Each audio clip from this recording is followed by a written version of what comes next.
Good evening and welcome to ITV News Meridian. Tonight's headlines in the south. Jailed, the lorry driver who was looking at Facebook on his phone seconds before a crash which killed 2 people. Merry Christmas, Southern commuter. A month's worth of rail fares refunded, but why your ticket price is going up. A record fine for dumping at sea. The Southampton-based cruise liner with a so-called magic pipe which polluted the ocean. And handle with care. But why is this Hedgehog hospital overrun with prickly patients?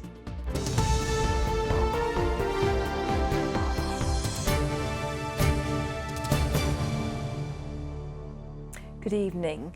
He was sending Facebook messages on his phone just seconds before ploughing his lorry into a line of traffic, killing 2 men. Today, 49-year-old Keith Mees was jailed for 6 years for causing the crash on the M271 in Southampton last December. The court heard that just before the accident, Mees streamed videos and spent 14 minutes talking to his girlfriend on the phone. Sam Holder has more. Lorry driver Keith Mees was checking the Facebook Messenger app when he failed to notice traffic building on the M271. Just 4 seconds later, 2 men were dead. 35-year-old Marion Altenew and 42-year-old Johan Callin, friends from Southampton, were killed instantly. Mees ploughed into the back of their stationary Ford Mondeo with such force it was completely crushed into the back of another lorry. Today, the 49-year-old, pictured on the right, was jailed for 6 years. He pleaded guilty to causing 2 deaths by dangerous driving and serious injury to the other lorry driver. No sentence really reflects the loss of 2 lives, which we've seen in this incident. An incident that could have so easily been avoided had Mr. Mees just chosen not to use his phone that day, not to enter Facebook, and we now have 2 families who've lost a father, a brother and a loved one. The court heard that while driving he'd also been watching music videos on YouTube and had made a 14-minute phone call. After crashing, Mees swore and told a bystander, "I've only had my licence a couple of weeks." The judge said Mees had been in a prolonged state of distraction when he crashed into the stationary traffic, and he said the needless deaths were entirely avoidable. Relatives of the 2 victims were in court, including the widow of Johan Callin. And in a victim statement, she described the pain of having to tell his 2 children that their father had died. It comes just a couple of weeks after Andover lorry driver Thomas Croker was jailed for killing a mother and 3 children while on his mobile phone in Berkshire. Today serves as another reminder of the complete devastation that using a mobile while driving can cause. Sam Holder, ITV News, Southampton. Some more of the day's news now, and Southampton Football Club says it's contacted police about allegations of sexual abuse within football. It comes after 2 ex-Saints trainees said they were both abused in the 1980s. The club says it's committed to helping police with any investigation in Hampshire for as long as it takes. The Chief Constable of Wiltshire Police has defended his force's probe into child sex abuse allegations against former Prime Minister Sir Edward Heath, who lived in Salisbury. Mike Veal has published an open letter saying the investigation was not a witch hunt and said that recent disclosures in the press are a significant breach of confidentiality. Sir Edward died in 2005. Police have confirmed human remains found in Hampshire are those of a woman missing for more than 6 months. Isabel Munro from Dorset was last seen in Christchurch in April. She was profoundly deaf and had learning difficulties. Her remains were found in woodland in Barton-on-Sea. Her death is currently being treated as unexplained. Another kick in the teeth for passengers. That's how union leaders have described today's announcement that train fares will rise once again. From January the 2nd, prices will go up by an average of 2.3%. On South West trains, passengers will have to find an extra £120 to pay for an annual season ticket from Bournemouth to London. For those travelling from Basingstoke to the capital, season ticket prices will rise by nearly £80. While on Southern, an annual ticket for long-suffering commuters on the Brighton to London line will cost £80 more in the new year. But the government also said today that thousands of Southern passengers are in line for compensation, as John Ryle explains. After year on year of rail fare rises racing ahead of wage inflation, many commuters were hoping for a fares freeze in 2017. But their hopes were dashed this morning with the announcement of an inflation-busting average fares hike of 2.3%, fractionally lower 1.8% for Kent and Sussex commuters. The cost you have to pay and the service you get is dreadful. I think they should be a freeze. They charge, it just doesn't add up. And I actually stopped commuting because of that reason. Today's increase, an average of 2.3%, is the highest for 3 years. But for Southern Rail users, it's been accompanied by a much more welcome announcement. Southern season ticket holders who've endured a year of strikes and disruption are to receive a one-off compensation payment equivalent to a month's free travel, with proportionate amounts for quarterly, monthly and weekly season ticket holders. They are absolutely insane if they think that is worth anything to anyone who's been going through what we've been going through this year. Rather than offer compensation, it's just get a regular service going again. I get to the station, the train's cancelled. It's just not good. The delay repay scheme is to be tightened up. The right to compensation currently kicks in when a service is delayed by 30 minutes or more. The threshold is being halved to 15 minutes next year.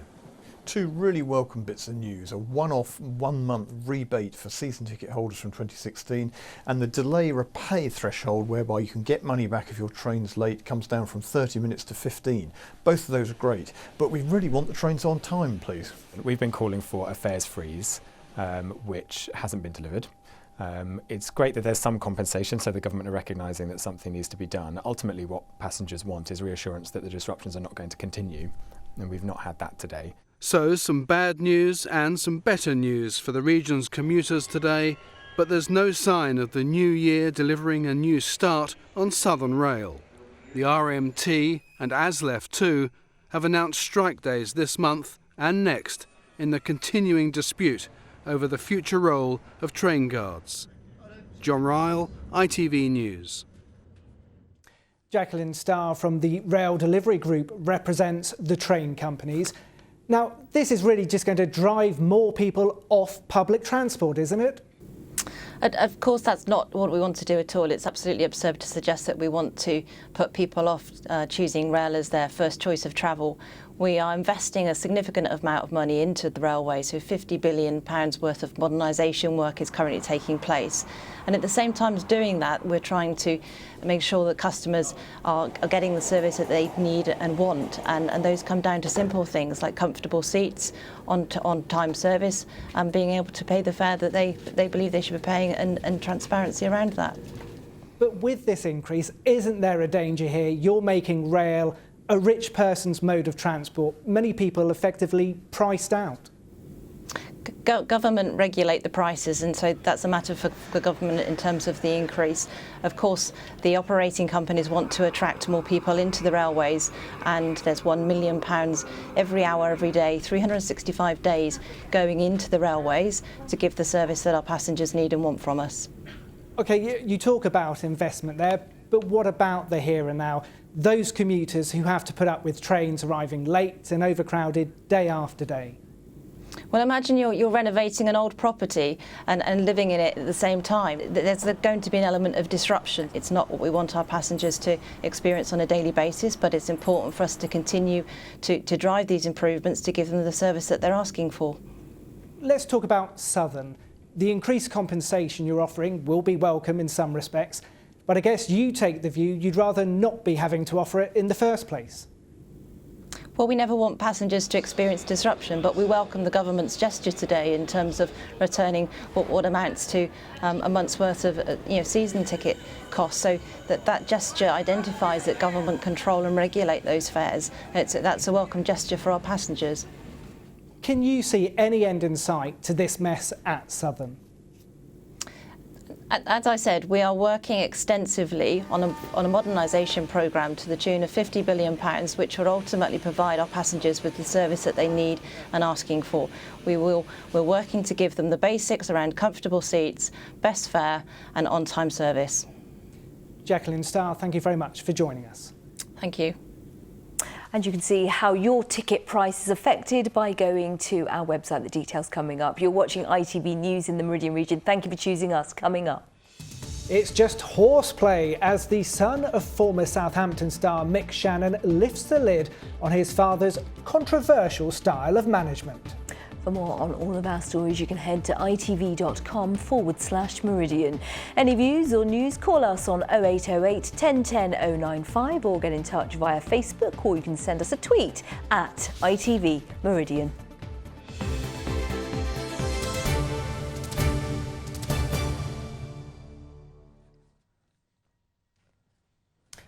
A cruise liner, which is a base in Southampton, is to pay a record £31 million fine for dumping oil-contaminated waste into the sea. An investigation began when the Maritime and Coast Guard Agency in Southampton were tipped off that the Caribbean Princess cruise ship discharged oily waste off the UK coast. Mary Stanley is in our newsroom now. Mary, so this company is to pay the biggest ever penalty of its kind. Yes, Princess Cruises has pleaded guilty to 7 charges related to stops at ports in the US Virgin Islands and Puerto Rico. Its parent company, Carnival, has been fined $40 million. That's £31 million. Now, the illegal practices came to light when an engineer on the Caribbean Princess discovered a so-called magic pipe being used to divert thousands of gallons of oily waste off the coast in 2013. It should have been stored and recycled. The engineer quit his job when the ship reached Southampton and told investigators about it. Authorities later found out the ship had been illegally discharging oily water in the ocean since 2005. The company has now made this apology. We are very sorry for the inexcusable actions of our employees, and we also deeply regret that our oversight was inadequate. We take full responsibility. The marine environment is incredibly important to us. We are using this experience to improve our operation and ensure compliance with all environmental regulations. The documents also show illegal practices were found on 4 other Princess ships. The Southampton-based Maritime and Coast Guard Agency led the investigation. This sort of practice is not acceptable, and it doesn't matter where it happens in the world. Comes to our attention, it will be dealt with. It also sends out very clearly that if we get any information from people, whistleblowers or what have you, we will take that seriously and we will follow it up. Environmental campaigners are also outraged. In a statement, Friends of the Earth said, "Thanks to the courage of a whistleblower, this intolerable disregard for the health of our seas and the rich sea life that they support has been exposed. But unlike the spill itself, the fine is a drop in the ocean for the world's biggest cruise company." Now, $14 million of the fine is earmarked for environmental projects in Florida and Britain. Mary Stanley, thank you very much indeed. Well, from pollution at sea to those who say their lives would be made a living hell from noise pollution if new flight paths in the south are given the go-ahead. The aviation industry says there needs to be a major overhaul of the way our airspace is controlled. The number of flights from UK airports is expected to grow by 50% by 2030, and Hampshire-based air traffic controllers say the current system can't cope. Rachel Hepworth reports. It's a graphic illustration of what's going on in the skies above us. This flight path simulator showing just how much air traffic passes over the south coast. 2.3 million aircraft every year, to be precise, guided by air traffic controllers at the NATS headquarters in Hampshire. Delta 99, climb flight level 320. But the number of flights is expected to grow by 50% by 2030, and the current system, designed in the 60s, won't be able to cope. We're potentially forecasting 4 million minutes of delay compared to 90,000 minutes today. An unhealthy aviation industry is not good for anyone, so it really is important for the wider economy, for the flying public, that we start to deliver airspace modernisation now. So essential commercially, but what about those on the ground? Anti-noise campaigners like Murray Barter from Ascot, who says the argument that modern aircraft are cleaner and quieter is just relative. There's no such thing as a quiet plane, he says, and increased frequency will make life unbearable, whatever changes are made to flight paths. What they're trying to do is actually fly aircraft along a precision-based navigation pencil line beam, which means if you're underneath one of the chosen flight paths, there'll be an aircraft passing over your house every 45 to 90 seconds for 17 and a half hours every day. Your life is just going to become intolerable. Flight path trials over the past 2 years have met considerable resistance, with campaigns around Heathrow and Gatwick. The problem is that you're taking perhaps like a country lane and making it into an M1 over somebody's home. So where the tolerance used to be of the occasional plane over your house, you're not going to be tolerant suddenly if you've got the M1 over you. We totally understand the sensitivities around noise, and we are very proactive and will continue to be so in working with local communities. If we can take advantage of modern aircraft, then actually that will deliver a reduction in noise. Most agree that the system does need modernising, but the way that change is implemented will be crucial in the coming months. Rachel Hepworth, ITV News in Swanwick. It's 16 minutes past 6 and the ITV Evening News continues with the national and international news at 6:30 with more Alistair Stewart. A by-election triumph in Richmond Park for the Liberal Democrats. Their leader, Tim Farron, says it's a protest at Brexit. The winner, Sarah Olney, says she won't vote in Parliament to leave the EU. Commuter fury as rail fares rise far faster than inflation, despite strikes, delays and overcrowding. And I know nothing. Andrew Sachs, better known perhaps as Fawlty Towers' Manuel, has died. We've a moving tribute from his proud son. Join Charlene White and me at 6:30. Thank you, Alistair. We will. So, Andrew, I believe we have a sporting icon. We absolutely do. First, though, we better cross over to Chris Moore. Not standing here at the moment. Yeah, we're going to hear from Mick Shannon, the former Saints player, in a few minutes' time. Now, after their League Cup win at Arsenal on Wednesday, Southampton will be hoping to make life very uncomfortable for former manager Alan Pardew tomorrow. Pardew's Crystal Palace side have lost 6 in a row ahead of tomorrow's meeting at Selhurst Park. Another defeat would really test the patience of the Palace board. Bournemouth don't play until Sunday when Liverpool visit the Vitality Stadium. In the Championship, both Brighton and Reading have away trips tomorrow. Leaders Newcastle play this evening before Brighton head to Cardiff tomorrow. In a moment, we'll hear from Chris Hughton on Neil Warnock's Cardiff. But first, Jaap Stam, whose Reading side will be looking for a 6th successive league victory as they head up the M4 to Fulham. I think it's going to be one of the most difficult games to play from this season, because I think in how they want to play is a bit similar than what we try to do. You know, they try to play out from the back. They've got attacking players, quality players who are very comfortable on the ball as well. So if you give them time, they can make it very difficult for you. They do have real quality in the team, and at this moment, I think what Neil has shown in the team, he showed some consistency. So they are very close, and I think when you're very close, you very much expect them to start picking up points, and I'm sure they will. So big games for Brighton and Reading tomorrow. Now, Mick Shannon is one of a rare breed, having reached the top in 2 sports.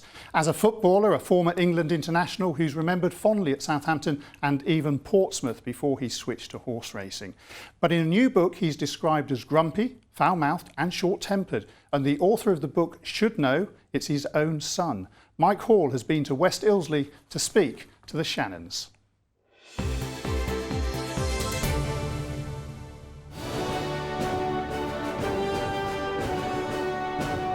Selco Builders Warehouse, proud sponsors of ITV Meridian Sports Report. Anyway, you've seen the 2-year-old. It's a cold autumn morning at the Shannon stables, and you'd imagine the atmosphere's been a bit frosty too. Mick Shannon spent his career being challenged, but didn't see this one coming from the man closest to him. And trot him on then, trot him on! His son and assistant trainer Mick Shannon Jr. has lifted the lid on his dad's controversial style of management in a new book. Was it a bit of a gamble, some of the stuff you wrote? I don't think I'd still have a job if I wasn't his son. If you read the book, I mean, I haven't really held back, but I haven't shot Bambi either, you know what I mean? He says what he thinks, I say what I think, and then we just get on with it at the end of the day. How difficult was that moment when you handed the book to your dad?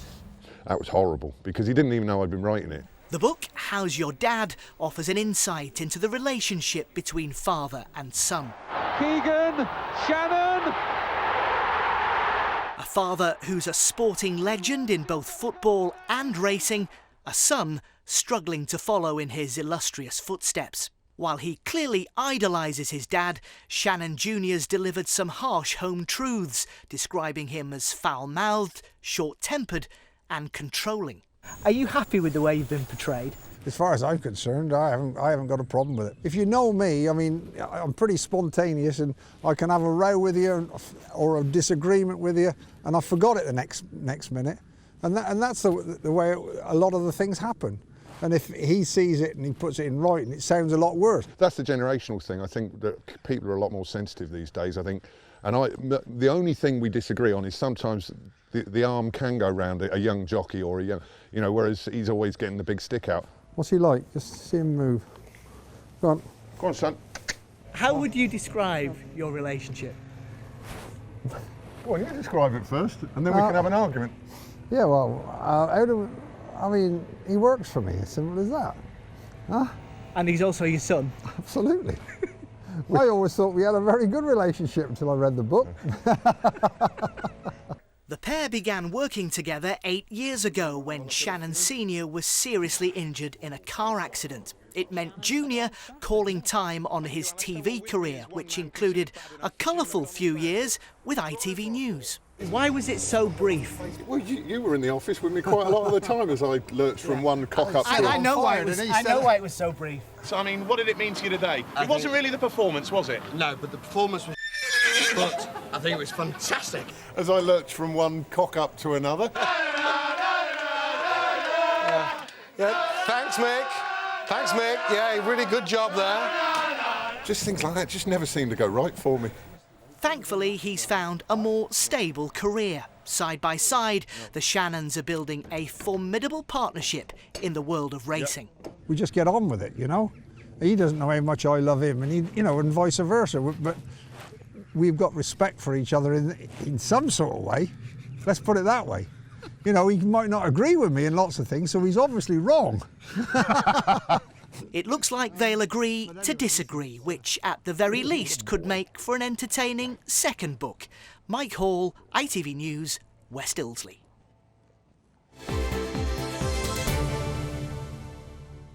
Well, I saw Mick Shannon Jr. at Newbury Racecourse last week, and he's put a few thousand miles between himself and West Ilsley by flying off to Australia this week. How's Your Dad is his new book. Yeah, wise move, Chris. Thank you very much. Thank you. Sussex astronaut Major Tim Peake has collected his honours from the Queen. The father of two from Westbourne near Chichester is made a CMG, or Companion of the Order of St Michael and St George. He's been recognised for services to space research and scientific education and is the first person to be named in the honours list while in space. He dedicated the award to those who'd made the mission possible. Congratulations. Now, if you're planning on putting up the Christmas tree this weekend, then take a look at this as an environmentally friendly alternative. It's made of more than 600 plastic bottles and is standing proud outside Crawley Library. It was designed by Tracy Graham, known as the Rubbish Artist. Its aim is to encourage more of us to recycle. Now, plastic bottles being put to good use there, but we all know that plastic rubbish and hedgehogs don't mix. Now, last weekend, this hedgehog was rescued in Witney in Oxfordshire after getting tangled in netting used to cover a recycling box. Luckily, he was saved. Good. Hedgehogs should now be getting ready to bed down and hibernate over the winter months, especially after this week's freezing temperatures. But wildlife rescue centres are being inundated with prickly patients. Yes, they are. The East Sussex Wildlife Rescue Service has been receiving as many hedgehogs over the past few months as it did for the whole of 2015. They've been microchipping hedgehogs to monitor numbers over the winter. Well, another animal hospital is hiring new staff to cope with demand. As Stuart Lees reports. This hedgehog should be hibernating, but it's one of more than 100 being cared for here in the Hedgehog Hospital. What this does is it changes the patterns of behaviour in the wild. So you would normally expect hedgehogs to be breeding May, June, July time, and we see litters then putting on the weight ready for the winter hibernation. But what we're finding is that more and more hedgehogs are having second litters in October, and even into November. We've just had hedgehogs brought into us at 150 grams. They're not going to get the weight on. They need to be at least 650 grams to survive winter. The hospital has an established team of volunteers and staff, but to help them cope with the numbers, new jobs are being created. The paid part-time posts are Deputy Hedgehog Manager and Evening Hedgehog Assistant. They're temporary jobs which are likely to last until March, when the hedgehogs are released back into the wild. Each hedgehog eats about 100 grams of meat-based dog or cat food each day, and because their bedding is regularly changed, the hospital gets through about 250 newspapers a day. With over 100 hedgehogs in there, you're looking at least 17 hours a day just to clean the hedgehogs out. That's before we've done our parasitology and any of the medications and the ones coming in. So the amazing volunteers and the amazing staff we have are coming in the morning at 9 o'clock, and sometimes we're here with them till 10, 11 at night, and it's just not a doable situation. The spiny patients have to be handled with care, but the successful applicants will help many of them to make it through the winter. Stuart Lee's reporting there, and we're only 2 days into the winter. Simon's here, that's right, isn't it, Simon? Yeah, we are. Well, meteorological winter, astronomical winter doesn't start till December 21st. But, come on, mate, let's have a look back at how November was. Was it a good or bad month for us?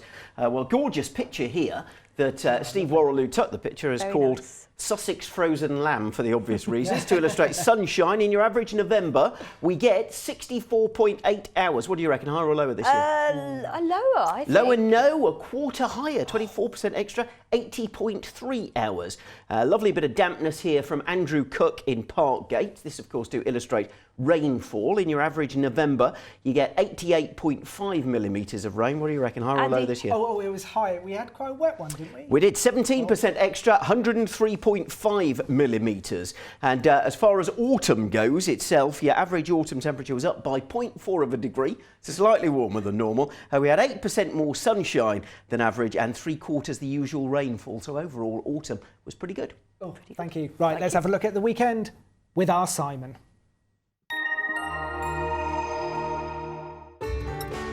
From blizzards to pool, driving through Europe. Eurotunnel the Shuttle sponsors ITV Meridian weather. Well, thankfully, our fine weather this week has brought some amazing images into my Meridian weather inbox. Have a look at this one. Dave took the picture from the top of Duncliffe Hill, looking down into the misty valley below. And how about this for a murmuration of starlings from Anthony Morris in Farmore in Oxfordshire. Well, thankfully, we do have some clear skies to look forward to over the next few days. And the settled weather isn't going anywhere. 2 jet streams, one to the north, one to the south. But you can see that as we head through the next few days, this one to the south starts to move a little bit further north. So by the middle of next week, it's on top of us and it will bring, well, more in the way of unsettled conditions. On the plus side, though, it won't be quite as cold as it has been. Certainly tonight, well, it's not as cold as we've been used to this week. Thanks to the cloud cover, we've got temperatures above freezing. There might be a bit of mist and fog here and there. Also a bit of patchy rain at times. But generally, it's a dry but cloudy night with temperatures no lower than around 3 or 4 degrees. And if you're up first thing tomorrow morning, it will be a grey start. Any mist will lift and then that cloud will tend to break up. And you can see we'll get some decent bright or sunny spells on the go through Saturday. The downside is the breeze will start to pick up, more noticeable along the coast and around the Isle of Wight. Here we could get gusts of around 20 miles an hour. And the temperature's still no great shakes tomorrow, peaking anywhere between 6 and 8 degrees. As for your high tide times, well, you can see in Brighton around 10 to 1 in the morning, then 5 to 1 in the afternoon. And then it'll be a chilly night to take us into Sunday. Bit of frost to wake up to on Sunday morning, but you can see a very decent day with plenty of sunshine. More cloud, though, as we move into next week. Eurotunnel the Shuttle sponsors ITV Meridian weather. And that's how the region looks this Friday night. In just a moment, we've got the ITV Evening News with Alistair Stewart and Charlene White. Stacey Poole has our late news. Join her if you can. But from all of us here at ITV Meridian, thanks so much for watching. Happy weekend. Bye-bye. Bye-bye.